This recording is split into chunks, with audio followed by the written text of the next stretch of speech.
नमस्कार। उत्तराखंड की खबरों के साथ मैं हूं मनोज मानस। खबरों का रुख करेंगे उससे पहले देख लेते हैं इस वक्त की अहम सुर्खियां। धामी से दिल्ली में विधायकों ने की मुलाकात, सर्वांगीण विकास को लेकर चर्चा।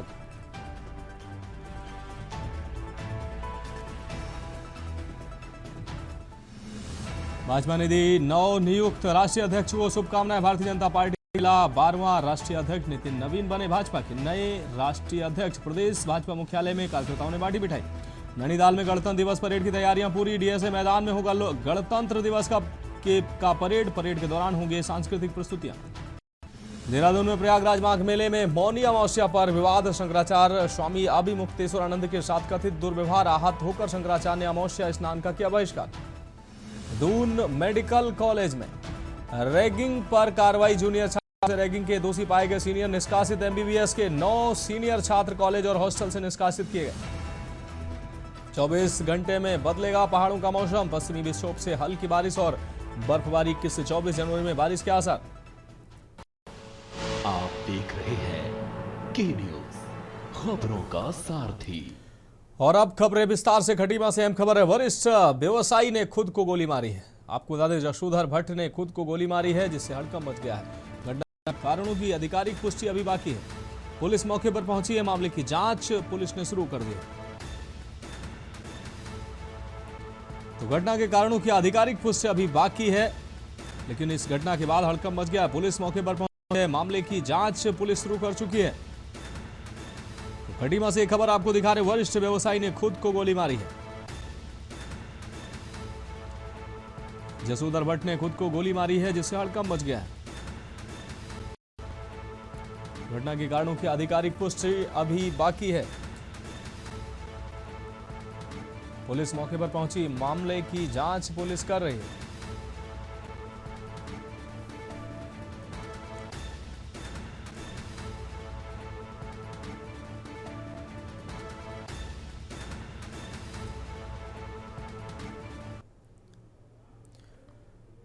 बढ़ेंगे अगली खबर की ओर। देवभूमि उत्तराखंड देश में अपनी आध्यात्मिक दृष्टि से अलग ही पहचान रखता है। जहां एक तरफ उत्तराखंड के सैकड़ों स्कूल जलकर हालात में टूटने को तैयार हैं, हजारों गांव पेयजल के लिए जूझ रहे हैं, शिक्षा चिकित्सा आज भी कंधे के सहारे चल रही है, तो वहीं दूसरी ओर उत्तराखंड के सांसद हैं कि वो अपनी सांसद निधि हरियाणा और यूपी में बरसा रहे हैं। इनमें रानी साहिबा, टिहरी गढ़वाल सांसद माला राज्य लक्ष्मी शाह सबसे आगे हैं। एक आरटीआई के अनुसार उत्तराखंड की सांसद निधि का बड़ा हिस्सा यूपी और हरियाणा के विकास में खर्च हुआ है, जिसने प्रदेश की जनता सवाल पूछ रही है। ऐसे में विपक्ष को बड़ा मुद्दा चुनाव के आने से पहले अब मिल गया है। ये रिपोर्ट देखिए। उत्तराखंड के कई गांव आज भी पानी समेत बुनियादी सुविधाओं के लिए जूझ रहे हैं। वहीं राज्य के सांसद अपनी सांसद निधि का एक बड़ा हिस्सा दूसरे राज्यों में खर्च कर रहे हैं। ये खुलासा सूचना के अधिकार के तहत सामने आया है। आरटीआई से मिले दस्तावेजों के मुताबिक उत्तराखंड के सांसदों ने उत्तर प्रदेश और हरियाणा जैसे राज्यों में ट्यूबवेल लगवाने, स्कूल व सामुदायिक भवन निर्माण और जल निकासी जैसे कार्यों के लिए करीब 1 करोड़ 28 लाख रुपए की धनराशि आवंटित की है। इस मामले को लेकर भाजपा जहां इसे सांसदों का वैधानिक अधिकार बता रही है, वहीं विपक्षी दलों ने प्रदेश के 8 सांसदों पर जनता के साथ धोखा करने का गंभीर आरोप लगाया है। देखिए, निश्चित रूप से जो हमारे माननीय सांसद गण हैं, वो अपना जो उनका बजट, जो उनकी निधि है, उसका खर्च अपने ही संसदीय क्षेत्र में करते हैं। लेकिन कई बार जो हमारे उत्तराखंड के लोग वो भी कहीं पर बाहर बसे होते हैं, तो उनकी कुछ भावनाएं होती हैं। उनकी भावनाओं के अनुरूप कुछ एक सीमित मात्रा में उन्होंने धनराशि दे दी होगी। अन्यथा उनके जो सांसद निधि है, उसका पूरा का पूरा खर्च उनके संसदीय क्षेत्र में ही होता है। आज बहुत ही अचंभित कर देने वाली एक खबर छपी है कि उत्तराखंड, हमारे प्रदेश के कई सांसद गणों ने अपनी सांसद निधि को प्रदेश के इतर बाहर के राज्यों में खर्च किया। ये बहुत ही विस्मय की स्थिति है कि प्रदेश के सांसदों की निष्ठा इस प्रदेश में सीमित न होकर अन्य प्रदेशों में भी उनकी निष्ठा जुड़ी हुई है और वो निष्ठा अन्य प्रदेशों के लिए भी प्रदर्शित कर रहे हैं।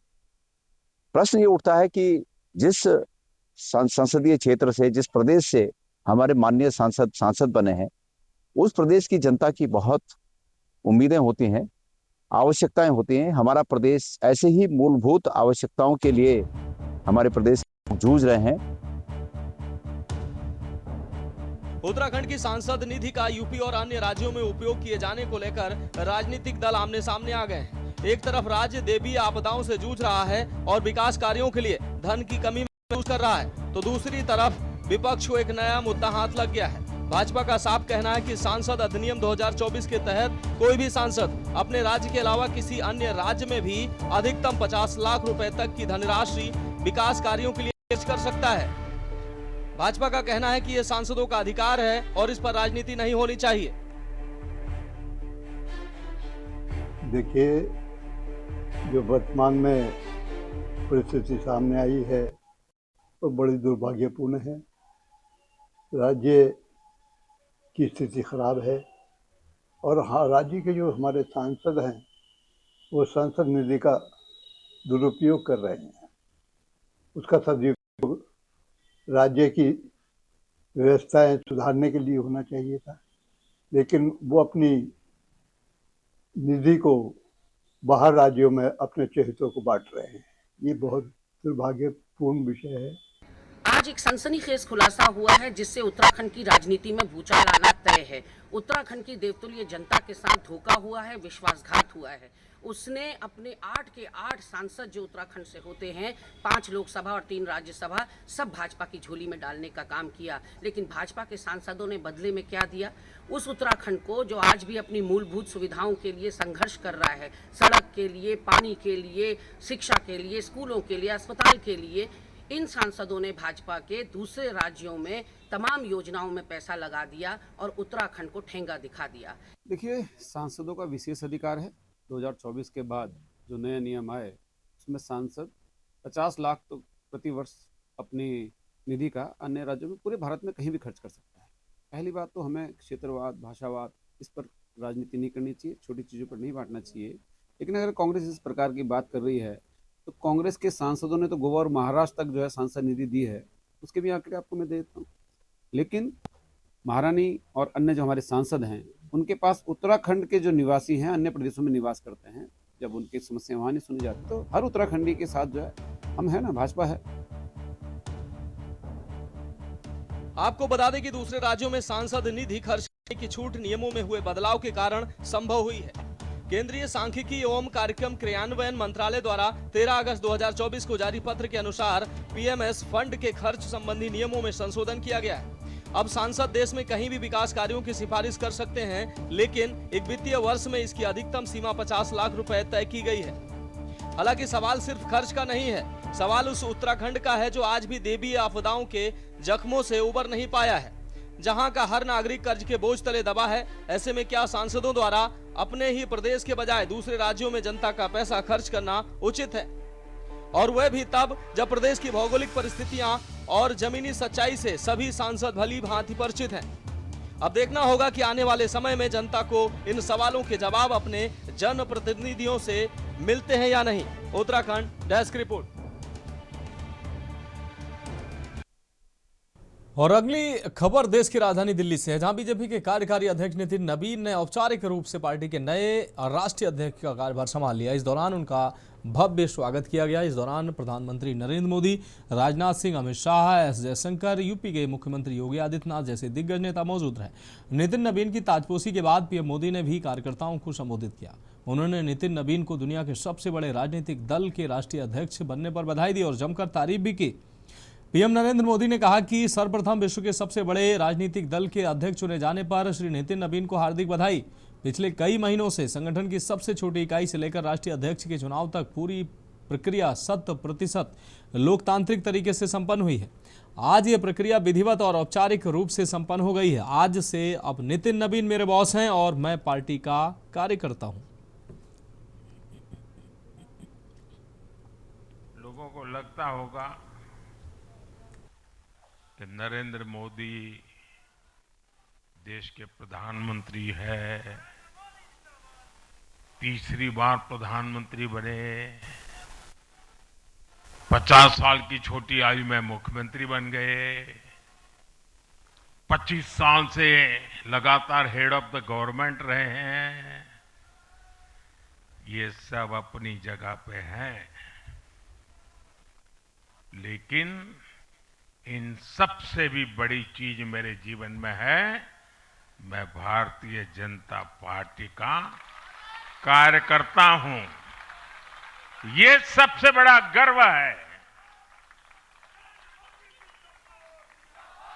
और जब बात पार्टी के विषयों को आती है, तब माननीय नितिन नवीन जी,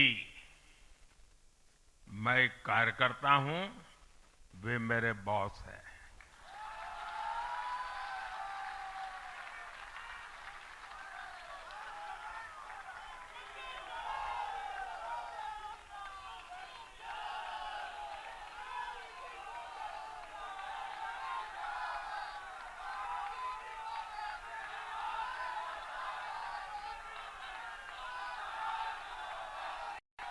अब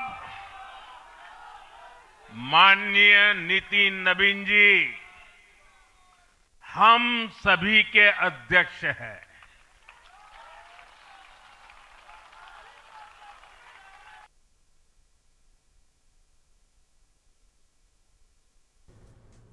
बढ़ेंगे अगली खबर की ओर। भारतीय जनता पार्टी को 12वें राष्ट्रीय अध्यक्ष मिलने व नितिन नवीन के नवनियुक्त राष्ट्रीय अध्यक्ष बनने के अवसर पर प्रदेश भाजपा मुख्यालय में भाजपाइयों ने एक दूसरे को मिठाई खिलाकर खुशी जाहिर की।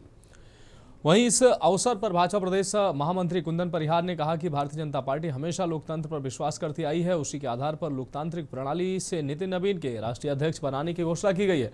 प्रदेश महामंत्री ने नितिन नवीन को शुभकामनाएं देते हुए बताया कि नवनियुक्त राष्ट्रीय अध्यक्ष की युवा सोच व नेतृत्व के आधार पर अन्य राज्य जहां भाजपा सत्ता में नहीं है, वहां भी भाजपा का परचम लहराएगी।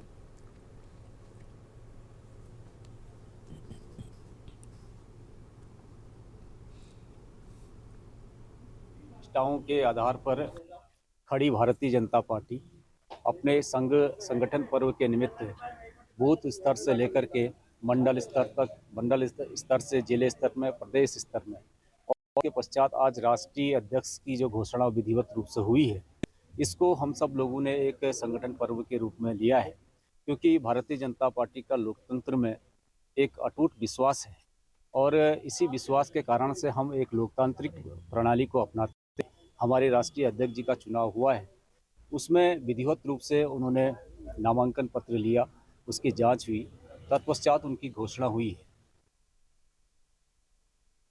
अगली खबर हरिद्वार से है, जहां केंद्रीय गृह मंत्री अमित शाह के प्रस्तावित दौरे को लेकर शताब्दी नगर में हाई अलर्ट दिखाई दे रहा है। आपको बता दें, डीजीपी स्वयं हाई लेवल बैठक कर सुरक्षा व्यवस्था को लेकर मंथन कर चुके हैं। गायत्री परिवार के शताब्दी समारोह में केंद्रीय गृह मंत्री के आगमन लेकर बैरागी कैंप स्थित शताब्दी नगर में सुरक्षा व्यवस्था कड़ी कर दी गई है। डीजीपी दीपम सेठ स्वयं यहां पहुंचकर पुलिस और खुफिया अधिकारियों के साथ बैठक कर सुरक्षा इंतजामों की गहन समीक्षा कर चुके हैं। उन्होंने बहुस्तरीय सुरक्षा घेरा, ड्रोन सर्विलांस, एंटी सेबराज चेकिंग को लेकर अधिकारियों को निर्देश जारी किए हैं। बैठक में आईजी, डीआईजी, एसएसपी सहित कई वरिष्ठ अधिकारी मौजूद रहे।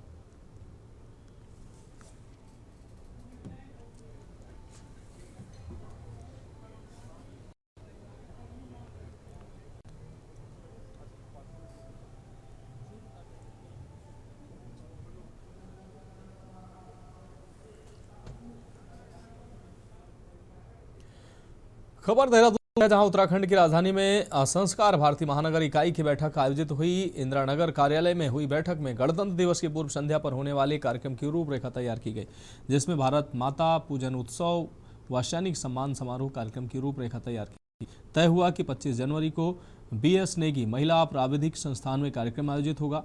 बैठक में संस्था की प्रांतीय अध्यक्ष व कैंट विधायक शविता कपूर सहित संस्था के पदाधिकारी व सदस्यगण शामिल रहे।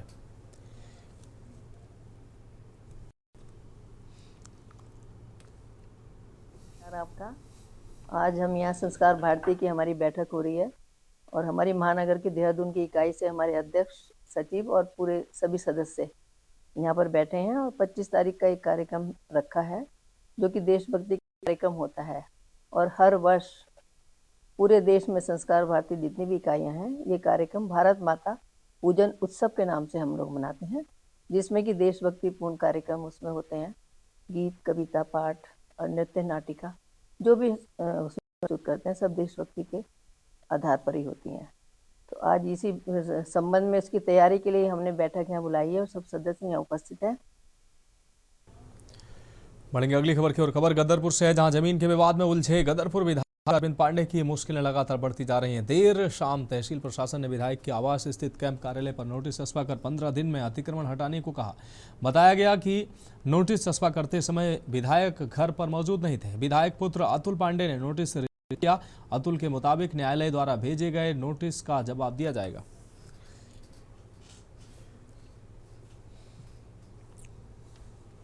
अब इस बात से तो यही प्रतीत हो रहा है कि साजिश है, क्योंकि जगह जगह घेरने का प्रयास किया जा रहा है।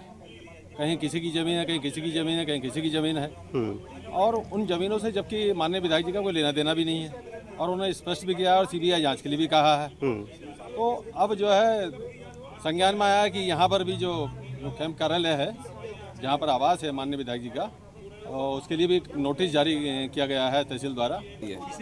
और उसी ईमानदारी का नतीजा है कि आज कोई भी हो, किसी को नहीं बख्शा जाएगा। तो मैं तो सभी का बहुत बहुत धन्यवाद देता हूँ, और इस नोटिस का जवाब कोर्ट में देना, कोर्ट में दिया जाएगा। फिलहाल खबरों में वक्त एक ब्रेक का, जल्द हाजिर होंगे।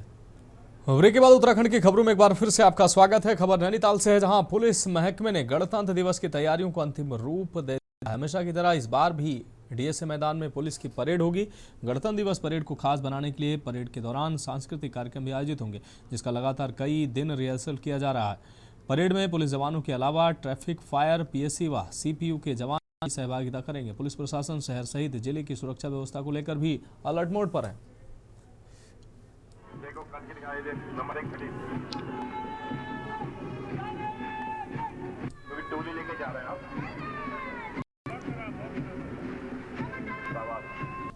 जी, अभी आगामी जो 26 जनवरी गणतंत्र दिवस का जो सेरेमनी है उसके लेकर जो है प्रिपरेशंस चल रहा है, और उत्तराखंड सरकार, हमारा उत्तराखंड पुलिस मुख्यालय, जनपद नैनीताल का माननीय डीएम महोदय, उत्तराखंड जनपद नैनीताल का प्रशासन, सभी लोग मिलके हम लोग जो है एक टीम की तरह जो है यहाँ पर जो है हर वर्ष की भांति यहाँ पर जो है एक भव्य रैतिक परेड का जो आयोजन होता है वो आयोजित किया जा रहा है। हम जो है उस परेड का जो है जायजा लेने के लिए हम यहाँ पर पहुंचे हैं।